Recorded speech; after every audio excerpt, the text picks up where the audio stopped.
Bonjour, je m'appelle Stéphane Zuilly, je suis professeur de médecine vasculaire, je travaille au CHRU de Nancy, à la faculté de médecine de Nancy, et je travaille également dans notre centre qui récemment a été labellisé Centre national de référence constitutive dédié aux maladies auto-immunes et systémiques, dont la sclérodermie fait partie. Ce scléroquiz existe et existait avant l'application numérique que je vais vous présenter aujourd'hui sous la forme d'un jeu de plateau qui était dédié aux patients lors de séances d'éducation thérapeutique qui avaient été créées initialement au CHRU de Lille. Et à partir de ce jeu de plateau qui était très utile puisqu'il permettait de pouvoir faire émerger de nouvelles connaissances, de nouvelles questions pour les patients, nous avions jugé utile de créer cet outil d'éducation thérapeutique numérique, de IETP comme nous pouvons dire, et de le transposer d'une forme de jeu de plateau en une forme numérique sur smartphone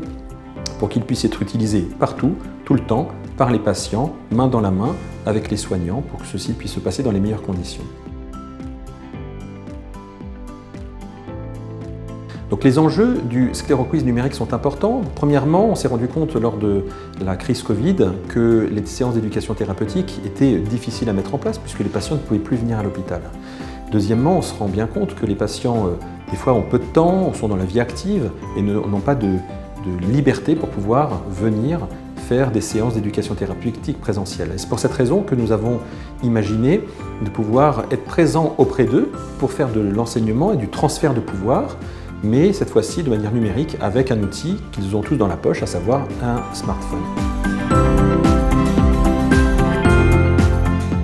Donc le scléroquiz numérique est de la forme suivante. C'est une petite application téléchargeable d'ores et déjà non seulement sur les